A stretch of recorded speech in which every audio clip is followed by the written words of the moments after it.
ახლა სტუდიაში ყავს სწორედ გიორგი კანდელაკი, რომელიც დღეს დილით იყო უკვე გამოკითხვა ქვია უბრალოდ სამართლებრივად რომ ტერმინი ზუსტად ვიხმაროთ. გიორგი საქართველოს პარლამენტის ყოფილი წევრია, ამავე დროს სოვლაბის პროექტების მენეჯერი, თუმცა თემა რის გამოც თავად გიორგის აქტუალობა მნიშვნელოვანი გახდა, ასე თქვა, ჩვენი სამართალდამცავი ორგანოებისთვის, ის სასამართლოში მხოლოდ იმის გამო მივიდა, რომ სუსში უარი თქვა გამოკითხვაზე და მაგისტრ მოსამართლეს თანდასწრებით გაცა პასუხები სუსის წარმომადგენელს, უკავშირდება ერთ ძალიან საინტერესო და მნიშვნელოვან სტატიას, რომელიც გამოქვეყნდა საერთაშორისო პრესაში, ჰადსონის უნივერსიტეტში, ხო? ამის თაობაზეც მინდა რომ მეტი ვთქვათ, იმიტომ რომ საზოგადოებას არა მარტო კითხვები გაუჩნდა თქვენს დაბარებასთან დაკავშირებით, რა წერია ამ კვლევაში ისეთი, რომლის თაობაზე ძალიან მანამდე არ იყო რაიმე ცნობილი, ან ახლა გახდა მისი გამომზეურება განსაკუთრებით საშიში. კი ბატონო, მადლობა მოწვევისთვის. ამ კვლევაში, ანუ თავისთავად აღსანიშნავია, რომ დაბარება მოხდა ჩემი თინახიდაშელის კვლევების გამოქვეყნების შემდეგ. დიახ. საჩვენებს სად არის ჩვენი ქვეყანა დღეს. პრობლემა არის არა ის თუ რა წერია ამ კვლევაში ან სხვა კვლევაში, პრობლემა არის, უბრალოდ პრობლემა არის არა კვლევა, არამედ ის ფაქტები, რაც იქ არის აღნოსხული. კვლევაში არის ყველა ამ სხვა კვლევებშიც ყველაფერი, ანუ ისე ვერ გამოიცემა კვლევა და მე ვარ ამ კვლევის თანაავტორი, არ ვარ ერთადერთი ავტორი, მეორე შეიძლება ითქვას პირველი ავტორი არის ლუკოვი, რომელიც არის ჰადსონის ინსტიტუტის. ლუკოვი ძალიან ცნობილი ანალიტიკოსია, მიმოხილველია, ადამიანი, რომელიც ამ რეგიონთან და საქართველოსთან მიმართებაში დეკადებია რაც მუშაობს, მათ შორის ქართულ ოცნებასთან მუშაობის გამოცდილებაც აქვს. ჩემი ძველი მეგობარი და ნაცნობი ჰადსონის ინსტიტუტიც ვთქვათ რა არის. ჰადსონის ინსტიტუტი არის ვაშინგტონში მდებარე ძალიან რესპექტაბელური კონსერვატიული ადმინისტრაციასთან საკმაოდ დაახლოებული კვლევითი ინსტიტუცია, რომელიც 10 წლეულები არსებობს და ინტერესი საქართველოში ირანის გავლენასთან დაკავშირებით ცხადია იყო ისედაც, იმიტომ რომ ხდებოდა ერთი მეორეს მიყოლებით მოვლენები, რაც უჩვეულოა საქართველოსთვის, რამაც მიიპყრო ყურადღება. და ამ შემოთავაზებას დავთანხმდი, რომ თუნდაც რაღაც ფაქტები გადამოწვევი, რამაც შეცდომა არ გაპარულიყო, იმიტომ რომ ძალიან მაღალი სტანდარტები აქვს ჰადსონის ინსტიტუტს. ყველაფერი უნდა იყოს ციტირებადი, საჯაროდ ანუ საჯაროდ გადამოწმებადი უნდა იყოს. აქედან გამომდინარე, ამ კვლევაში არის ისეთი მოვლენები აღწერილი, რაც ისედაც ცნობილია, აღნუსხულია, ასე ვთქვათ, მაგრამ პრობლემა, რასაც რეალურად უნდა, რაზეც უნდა რეაგირებდეს სახელმწიფო, მაგრამ არ რეაგირებს, იმიტომ რომ მისი უკვე აქამდე რომ მივიდა საქმე, უკვე ამაში არის სახელმწიფოს პასუხისმგებლობა. არის ეს მოვლენები, რაც აღნუსხულია ამ კვლევაში და თუნდაც აი გუშინდელი მოვლენა რო ავიღოთ, რაც კვლევაში არ არის, იმიტომ რომ მე მოხდა კვლევის გამოსვლის შემდეგ, როცა ჩვენ ხედავთ ჭავჭავაძის გამზირზე. ასეულობით ჩვენს თანამოქალაქეს, რომლებიც ყვირიან, რომ ხამენეი ჩვენ მზად ვართ შევასრულოთ ჩვენი ბრძანება. ეს რა არის საერთოდ? რა ბრძანება უნდა შეასრულონ? ანუ ხამენეის რა უნდა და ხო ცნობილია, ხამენეის უნდა და ისრაელის სახელმწიფოს განადგურება, ამერიკის განადგურება, ამერიკელების მკვლელობა და ამიტომაც მიიღეს მისი განადგურების გადაწყვეტილება, ხო? და იქიდან ახლა ეს აშკარა იყო, რომ იქ ეს ასეულობით თანამოქალაქე იყო რადიკალიზებული, მართლაც ჯერათ, რასაც ამბობენ. ფაქტია, რომ ირანის ისლამური რესპუბლიკის გავლენა ჩვენს ქვეყანაში არის ძალიან შორს წასული და იქიდან ვინმე სტვინი რომ გადაუბრუნდეს და წავიდეს და ამერიკელ დიპლომატს რამე დაუშაოს, რბილად რო ვთქვათ. მე სად მივდივართ?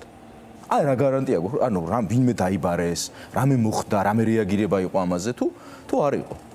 აი ამაზე უნდა რეაგირებდეს, ხო? ხო, მათ შორის, როდესაც დიპლომატი ასე რბილად რო ვთქვათ, ჰიპერაქტიული არის საკმაოდ უცნაური პოზიციების გამოხატვაში, დაწყებული ჯერ იქ შაჰბასის ისტორიით და შემდეგ გაგრძელებული საელჩოს ტერიტორიაზე ამ ტიპის რბილად ბრწყალებში ვიხმართ ღონისძიების მოწყობით და სკანდირებებით, როგორც მინიმუმ ამ დაძაბულ სიტუაციაში მთელს რეგიონში ესეთი როგორ ვთქვა, დიპლომატიურ გასაუბრებას ნამდვილად იმსახურებს იმისთვის, რომ ქვეყანამ და მთავრობამ, რომელიც ამ სახელმწიფოს უსაფრთხოებაზე უნდა ზრუნავდეს და არ არის მარტო ირანის საელჩო, ხო, თბილისსა და საქართველოში.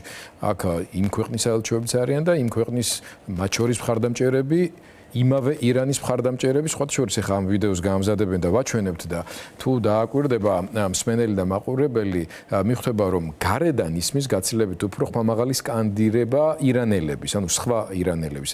იქ ვინც იყვნენ. სხვა არა, ესენი არ არიან. ესენი არიან ჩვენი ეთნიკური აზერბაიჯანი, მოდით ამ ეთნიკურ ნიშანსაც ნუ გავუსვამთ იმდენად ხას, მაგრამ ირანელები, რომლებიც გარეთ განან უკვე ამდენი დღის განმავლობაში, ისინი ხო და თანხმამაღლა სკანდირებდნენ და ამათი სკანდირება თითქმის ვერ გადაფარა. მოდით ნახოთ ეს ვიდეო, იმიტომ რომ დღის კი გავიდა რამდენჯერმე, მაგრამ შეიძლება მაყურებელმა ვერ მოახერხა მისი ნახვა, კონდეს შტაბის წარმოდგენა, რაზე ვსაუბრობთ.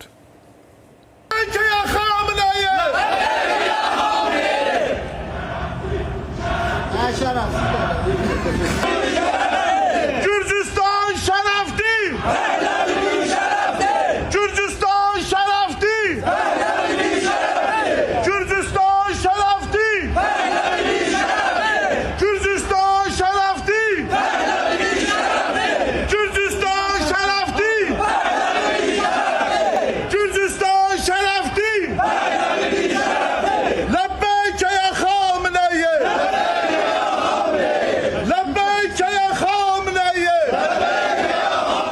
ეს ბოლო ფრაზაა ზუსტად ის რომ შენ ქართულად გადმოგვიდა. ჩვენ ვართ შენი მძარების, ანუ ეხლა კონტექსტი არ მნიშვნელოვანი, ეს ხალხი ციდან კი არ ჩამოცვივდა.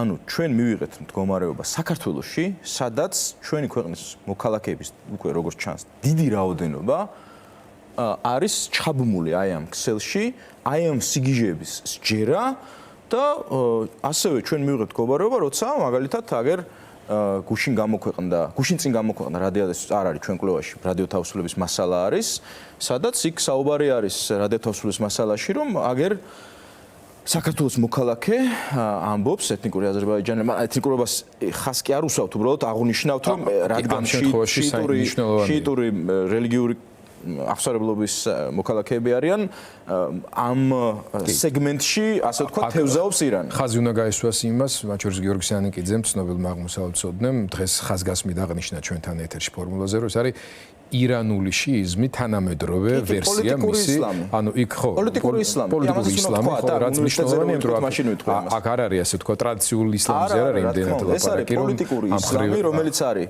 ირანის ისლამური რესპუბლიკის პოლიტიკური დღესწესრიგის ნაწილი და ხდება აი ამ რელიგიური, კულტურული თუ საგანმანათლებლო ინსტიტუციების საშუალებით რელიგიური განათლებაში შენიღბული ამ ისლამური რესპუბლიკის პოლიტიკური დღესწესრიგით ჩვენი მოქალაქეების ინდოქტრინაცია.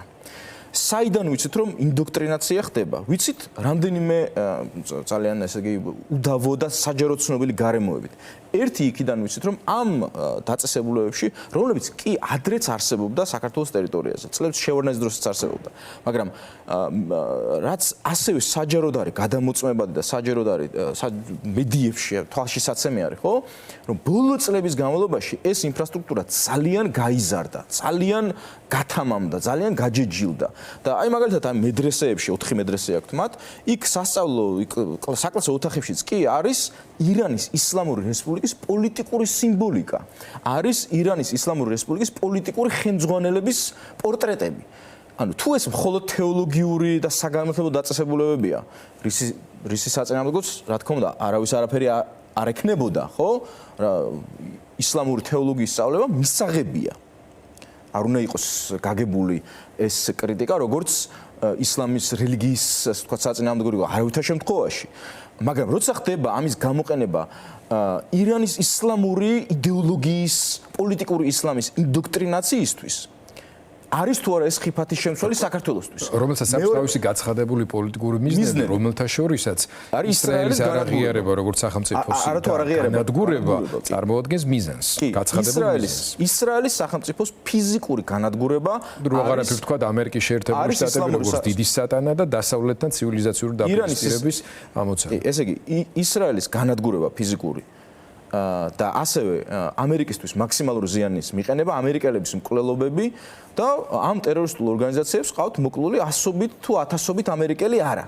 და ამათი ასეთი აფეთქება, ასე ვთქვათ, რომ ანუ მასშტაბში ზრდა საქართველოში არის თუ არა საფრთხე ისმის კითხვა. მეორე გარემოება, საიდანაც ვიგებთ, რომ ინდოქტრინაცია ხდება, ვიცით იქიდან, რომ ასევე საჯაროდ არის ხელმისაწვდომი უამრავი, ანუ 30 წამი უნდა ამის გაგებას, დაგუგლა უნდა უბრალოდ, რომ ეს ორგანიზაციები, რომლებიც მუშაობენ საქართველოში, ეს არის ახლიბეითი, ეს არის სხვა საქმიანობათა ფონდი, ასევე და რა თქმა უნდა, პირველ რიგში ამას ცალკე მინდა უნივერსიტეტი, ეს ალ-მუსტაფას უნივერსიტეტი და კონტექსტსაც აქვს მნიშვნელობა, როცა ილიას უნივერსიტეტის დახურვა ხდება.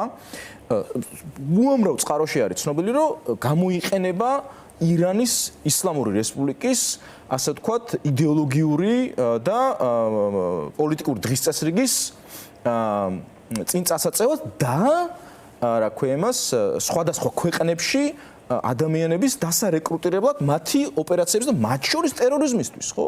ეს არის, ანუ რატოა დასანქცირებული ალ-მუსტაფას უნივერსიტეტი, რატოა დასანქცირებული? ხო, ეს რომ, ანუ ის რომ ალ-მუსტაფას უნივერსიტეტი საქართველოში მუშაობს, უდავოა. საჯაროდ ცნობილია წლების განმავლობაში, ჯერ კიდე 2010 წლიდან ის მიერ არის დასანქცირებული. შეერთებული შტატებისა და კანადის. ალ-მუსტაფას უნივერსიტეტი დასანქცირდა 2020 წელს ტრამპის პირველი ადმინისტრაციის დროს შეერთებული შტატების მიერ, 2022 წელს კანადის მიერ ექსტრემიზმისთვის, ადამიანების ინდოქტრინაციისა და რეკრუტირებისთვის, ირანის ისლამური რესპუბლიკის ოპერაციებისთვის, ანუ ტერორიზმში იყენებენ ამ ადამიანებს, ისეთ რაღაცეებს უდებენ ტვინში, რომ შემდეგ ადვილია მათი გამოყენება სხვადასხვა ოპერაციებისთვის. და 2022 წელს კანადის მიერ. აი რო ავიღოთ მაგალითი და ესეც საჯაროდ არის, ანუ დაგუგლა უნდა. ანუ ამას არანაირი საიდუმლო მნიშვნელოვანი მაგალითი მომყავს. თქვენ და თქვენმა კოლეგამ მკვლევარმა თავი მოუყარეთ და მოახდენთ სისტემატიზირება ინფორმაციისა და გარკვეული დასკვნები გამოაქვეყნეთ. ისედაც თავმოყრილი იქონდა ჰადსონის ინსტიტუტს, რომელიც წლები და უბრალოდ თვალში საცემია, იმიტომ რომ საქართველოში რო ეგეთი რაღაცები ხდება, ძალიან თვალში საცემია და მაგრამ ეხლა ამ უნივერსიტეტზე ამოუწურავდა, კიდე რატო არის თვალში საცემია, ეს ამერიკის ტერიტორიაზე მკვლელობის მცდელობა რო იყო, მაგიტო გახდა თვალში საცემი. ირანელი ჟურნალისტის, რა თქმა უნდა, ეს ძალიან მნიშვნელოვანი მოვლენა არის, რაც გამოუგნებელია ესეთ რაღაცებს რო უკავშირდება საქართველო რა. და აი მაგალითად, ავიღოთ მაგალითი. ალ-მუსტაფას უნივერსიტეტში, ოღონდ ირანში მის შტაბი, ჯერთი ეს არის ძალიან სერიოზული ორგანიზაცია. ალ-მუსტაფას უნივერსიტეტის ბიუჯეტი არის $100 მილიონი. ირანში მდებარე მისი შტაბ ცენტრალური ბიუჯეტი, ასე ვთქვათ. ესეც ხელმისაწვდომი, ანუ არაფერი აქ არ არის რაც საჯაროდ ცნობილი არ არის. მაგალითად, ალ-მუსტაფას გაიმართა არაერთი გაიგო მაყურებელმა, არ ამგონია კიდე დამატებითი ფაქტების მოყვანა იყო საჭირო. კონგრესში იყო მოსმენა, სადაც სვლად ისაუბრეს ალ-მუსტაფას უნივერსიტეტს რატო დაასანქცირეს და ტერორიზმს რო უკავშირდება. ამერიკის კონგრესში გამართული რამდენიმე მოსმენაზე იყო ამის შესახებ საუბარი და აი უბრალოდ მაგალითი რომ მოვიყვანოთ და უფრო ადვილი ახსაქმელი რო იყოს. ამ უნივერსიტეტში ერთ-ერთი რაღაცა სამეცნიერო ცენტრის თუ დეკანია თუ რაღაც ამდაგვარი თანამდებობა უჭირავს, არ ეგეთი პიროვნება მოშენ რაბანი. რომელიც მეც თანამდებობის პირია რა, მაღალი თანამდებობის პირია ამ ალ-მუსტაფას უნივერსიტეტში. მოშენ რაბანიმ წლების წინ ააფეთქა ისრაელის კულტურის ცენტრი ბუენოს-აირესში. და მოკლა 88 ადამიანი და არის ინტერპოლის წითელ ცირკულარზე. ეს ადამიანი ახლა მუშაობს იმ უნივერსიტეტში. ირანში, გასაგებია, მაგრამ ასე ოფიციალურად აგრძელებს საქმიანობას, როცა ბრალი წაყენებული აქვს, მტკიცებულებები არსებობს და ასე შემდეგ. კი, ინტერპოლის წითელ ცირკულარზე არის. ალბათ რაბახობს კიდეც. სტუდენტებს, კი, რა თქმა უნდა, და სტუდენტებს ასწავლებს. და ანუ აქედან რომ მიდიან, ჯერ ეგრეთი ეს უნდა მნიშვნელოვანია, რომ აი ეს უნივერსიტეტი რო არის, 3 კამპუსი აქვს, ფილიალი, არ ვიცი, ამ ალ-მუსტაფას უნივერსიტეტს საქართველოში, თბილისში, ვარნეულში, გარდაბანში. და გამორჩეულ სტუდენტებს აგზავნიან ირანში. ირანში საქართველოსთან წასული სტუდენტების ასოციაციაც კი არსებობს. ესეც საჯაროდ არის ხელმისაწვდომი. და არ შეიძლება რომ აქედან წასული სტუდენტები მოხვდნენ ამ ადამიანთან, თუნდაც რას ასწავლის ეს ადამიანი? ანუ რაღაცა ესეებს, ნიშნებს წერს, რაღაც რეკომენდაციებს, ლექციებს კითხულობს და სტუდენტებთან ანუ წარმოუდგენელია. ამ ალ-მუსტაფას უნივერსიტეტთან რაიმე კავშირში მყოფი პირები იყვნენ ისინი, რომლებიც უკვე გამოავლინეს უცხოელმა სპეცსამსახურებმა ამერიკაში და სხვა ქვეყანაში მყოფი ირანელი მოქალაქეების მკვლელობის მცდელობებში ან სხვა ტიპის ტერორისტულ აქტებს ან ჯაშუშობაში. მაგალითად, სულ რამდენიმე დღის წინ კუნძულ კრეტაზე საზღვაო ბაზაზე ჯაშუშობის გამო, ასე ვთქვათ, დააკავეს ირანის ისლამური რესპუბლიკის სასარგებლო ჯაშუშობისთვის საქართველოს მოქალაქე სწორედ ეთნიკური აზერბაიჯანელი. ასევე თქვენ უკვე ახსენეთ ძალიან გახმაურებული ფაქტი 22 წელს შეერთებულ შტატებში საქართველოს მოქალაქეები დააკავეს, რომლებიც ირანელი ჟურნალისტის და ძალიან ცნობილი უფლებადამცველის მასიდ ალი-ნეჯადის მკვლელობას გეგმავდნენ. ამ ადამიანების რაიმე ტიპის კონტაქტები ამ ტიპის ქსელებთან არის დაკავშირებული? მასიდ ალი-ნეჯადი არის ძალიან მნიშვნელოვანი ფიგურა, ჟურნალისტი, უფლებადამცველი, რომელიც აიხლა რო იყო გაეროს უშიშროების საბჭოს ხდომა, იქ ამერიკის მოწვევით სიტყვით გამოვიდა, ყველა ნახა, დარწმუნებული ვარ, ძალიან შთამბეჭდავი და ესეთი ცნობილი ფიგურა არის და იქ ამბობს ის ამ გამოსვლაში, რომ აი მე დავინახეო, ჩემი ნიუ-იორკში ჩემი სახლის ღრუბლზე მოვიდაო, ჩემს მოსაკლავად გამოგზავნილი მკვლელიო ირანის რეჟიმის ხამენეის მიერ და თვალებში ჩავხედეო, დავინახე ეს კაციო და აი ის კაცი, რომელიც მან დაინახა და რომელიც შესაძლოა წყვებოდა, არის საქართველოს მოქალაქე.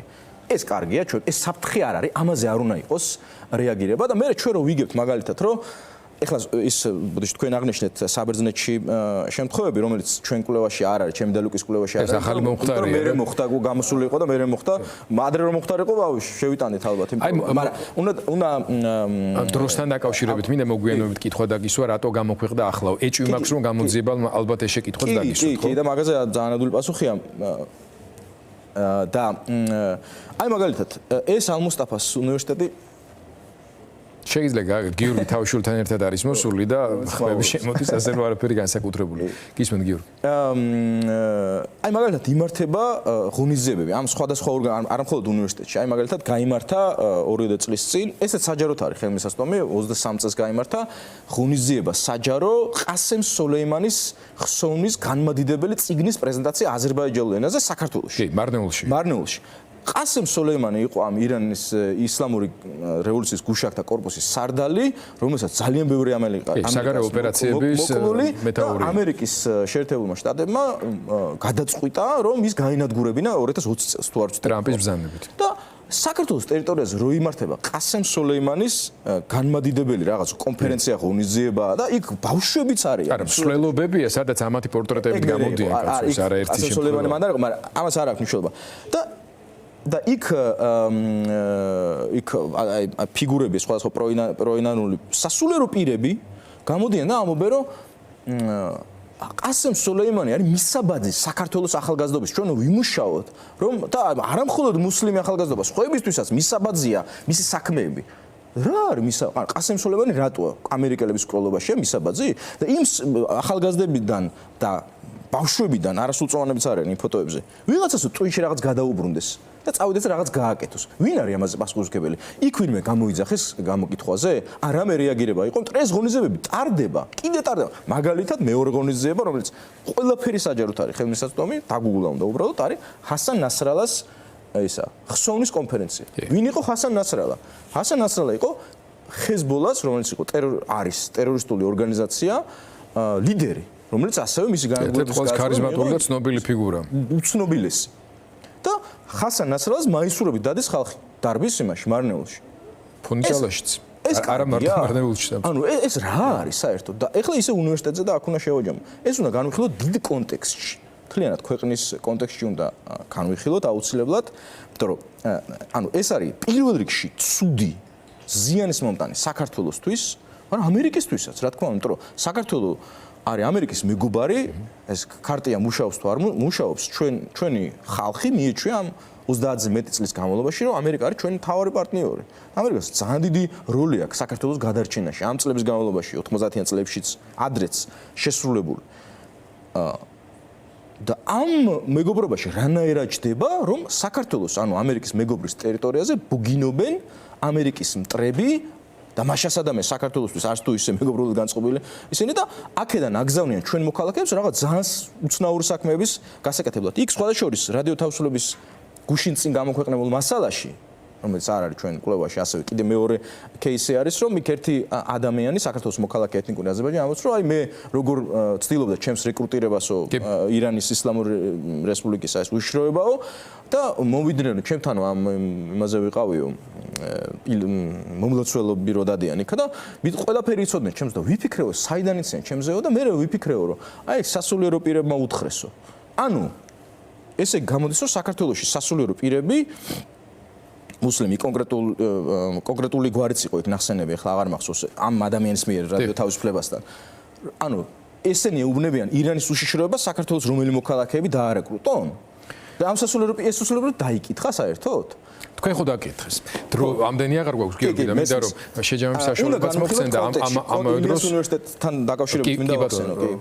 ახსენეთ და მე მინდა კითხულობრივ დაკითხვასთან დაკავშირებით. დღეს ჩვენ მივიღეთ ვითარება საქართველოში და როცა კი ალ-მუსტაფას უნივერსიტეტს ვახსენებთ, ილიას უნივერსიტეტის უნდა გავიხსენოთ, რომ იხურება ილიას სახელმწიფო უნივერსიტეტი ყველაზე წარმატებული სახელმწიფო უნივერსიტეტი საქართველოში, რომელსაც ციტირების ინდექსით არის საქართველოში ნომერი პირველი, რომელიც ესე იგი სამეცნიერო პროდუქტებით არის ბევრ ირლანდიურ უნივერსიტეტებზე უკეთესი რანგის და მართლა ილიას უნივერსიტეტი არის განსაკუთრებით აღსანიშნავი წარმატებული აკადემიური ინსტიტუცია. და ბუგინობს ალ-მუსტაფას უნივერსიტეტი, რომელშიც მუშაობს მოშენ რაბანი, რომელმაც ისრაელის სააფეთქა კულტურული ცენტრი ბუნეს-აირესში ეს ვითარება მივიღეთ, ასევე გვაქვს არაერთი მარტო უნივერსიტეტი კი არ არის. ასევე საჯაროდ არის ხელმისაწვდომი, რომ იქ არის რაღაც საქველმოქმედო ფონდი, 5 საქველმოქმედო თუ 4 საქველმოქმედო ფონდი აქვს, სხვადასხვა ორგანიზაციები. საიდან ფინანსდება ეს ორგანიზაციები? ეს იაფი კი არ ჯდება. იქ შენობები, თანამშრომლები, ხელფასები, იქ სტიპენდიებს უხდიან, ესეც საჯაროდ არის ცნობილი ამ სტუდენტებს და მსმენელებს, სტიპენდიებს უხდიან, საკვებით უზრუნველყოფენ, ვისაც სახლი არ აქვს, საცხოვრებელს აძლევენ, იქ სტიპენდიები გასაგზავნად. ეს ამ ბევრი ხალხი ამაშია. უზარმაზარია, რომელსაც დიდი ფინანსები ჭირდება შესაძლოა. უდიდესი ალბათობით აქ ჩვენ ველაპარაკებიან გამჭვირვალობაზე არასამთავრობო ორგანიზაციების, რომლებიც უნარ შეზღუდული. ეს არ არის უცხო ძალა? ირანის ისლამური რესპუბლიკა უცხო ძალა არ არის და უდიდესი ალბათობით ეს ძნელია ამის დადგენა, მაგრამ უდიდესი ალბათობით ეს უზარმაზარი ამდენი ორგანიზაციები ფინანსდება ირანის ისლამური რესპუბლიკიდან და ეს გრძელდება და ამ დროს რა ქვია მას ახალგაზრდა იურისტთა ასოციაცია იხურება და მთელი სამოქალაქო საზოგადოებრივი განადგურების პირას, ვინც ევროკავშირზე მუშაობენ, მაგალითად ადამიანის უფლებებზე და ასე შემდეგ, ეს არასამთავრობო ორგანიზაციები არის განადგურების პირას, ილიას სახელმწიფო უნივერსიტეტი იხურება და ალ-მუსტაფას უნივერსიტეტი ყვავის საქართველოში. გიორგი, დღეს დაკითხვაზე რა იყო ისეთი, რაც თქვენთვის ან მოულოდნელი იყო, ან რის თქმაც არის საჭირო საჯაროდ და რა გაგრძელება შეიძლება ჰქონდეს თქვენი და კიდევ სხვა ადამიანების ამ კუთხით არა მარტო საზოგადოების წინაშე ესე თქვა წარმოჩენას, არამედ გარკვეულ სამართლებრივი ფორმის მიცემასაც. თქვენ როგორც მოწმე დაიკითხეთ თუ რა სტატუსით იყავით? მოწმე, სხვაებიც ანუ ვინმე თუ ახსენდა სიტყვა ირანი, ყველა დაიბარეს, მე მგონი. რატო აკეთებენ ამას თქვენი აზრით? არ ვიცი. აი ბატონი ვახტანგ კაპანაძე ჩვენი სტუმარი უნდა იყოს და ამ წუთამდე ჯერ არ გამოსულა დაკითხვიდან. შეიძლება უბრალოდ ეხლა რადგან საბრძოლო გამოკითხვიდან რომ დავუსვათ. საბრძოლო მოქმედებები რომ მიმდინარეობს, ამაზე შეშფოთდნენ, თქვენ მკითხეთ ასევე რომ რატომ გამოქვეყნა მაინდა-მაინც ეხლა ეს არის დამთხოვა, იმიტომ რომ კვლევა იყო მზად თუ ირანთან დაძაბულობა თვეებია გრძელდება, ხა დამთხოვა ძველი იქნებოდა. დიდი ხნის წინ არა, მაგრამ ჯერ ერთი პოლიტიკური მოლაპარაკებების ფაზა გრძელდებოდა ბოლო 2 თვის განმავლობაში და უბრალოდ მზად იყო, მაგრამ მეორე თანაავტორს ჰქონდა კიდე დამატებები, იქ რედაქტურის ძალიან სერიოზული ჰაცონის ინსტიტუტი დიდი ორგანიზაცია. ამ შეკითხვაობ რომ ამას უკავშირდებოდა რომ სპეციალურად ხო არ გამოვაქვეყნა და ახლა თქვენ. ეს არის სრული დამთხოვა, იმიტომ რომ ჰაცონის ინსტიტუტი დიდი ორგანიზაცია და ბევრ ხელში უნდა გაიაროს, რომ ასე ვთქვათ, ორგანიზაციის ბეჭედი დაესვას და ყველაფერი სანდო და ყველაფერი გადამოწმებადი და საჯაროდ ციტირებადი უნდა იყოს და ბევრი ადამიანი მუშაობდა ამ კვლევაზე სინამდვილეში და ამიტომ ამას დრო და მე დაკაბადონება დიზაინი დრო დაჭირდა. სულ სხვა არ მოუთხოვია მოსამართლისგან რაიმე ესეთი ტიპის ღონისძიება, რომელიც შეგზღუდავდა თქვენ მოქმედებაში? არა, არაფერი არ მოუთხოვიათ და ბევრი რამე მე ვფიქრობ, ძირითადად ჩვენი საუბარი იყო კვლევის ირგვლივ და კვლევის შინაარსი მოუყევი ხელახლა, ასე ვთქვათ და მათთვისაც ძალიან საინტერესო იყო. ესეთ მათ უნდა გამოადგეს თუ ეროვნული უსაფრთხოების თემებზე მუშაობენ. თუ კი ისინი ირეაგირებენ დაუშვათ ამ თუ სხვა კვლევებში მოცემულ ფაქტებზე და რაღაცას მაინც იზამენ, რომ აი ეს საფრთხე თუნდაც შემცირდეს აი ამ ინფრასტრუქტურის, რომელიც ადრეც არსებობდა, როგორც თქვით, მაგრამ ეხლა ძალიან გაზრდილი არის მასშტაბებში, მაშინ წარმატებული ყოფილა ეს. ახლა მით უმეტეს კონტექსტია კიდე სხვა და განსხვავებული და ომი მიმდინარეობს, ახლა შეუძლებელია იმ წინა პერიოდის სიტუაციის შედარება დღევანდელ. გიორგი, დიდი მადლობა.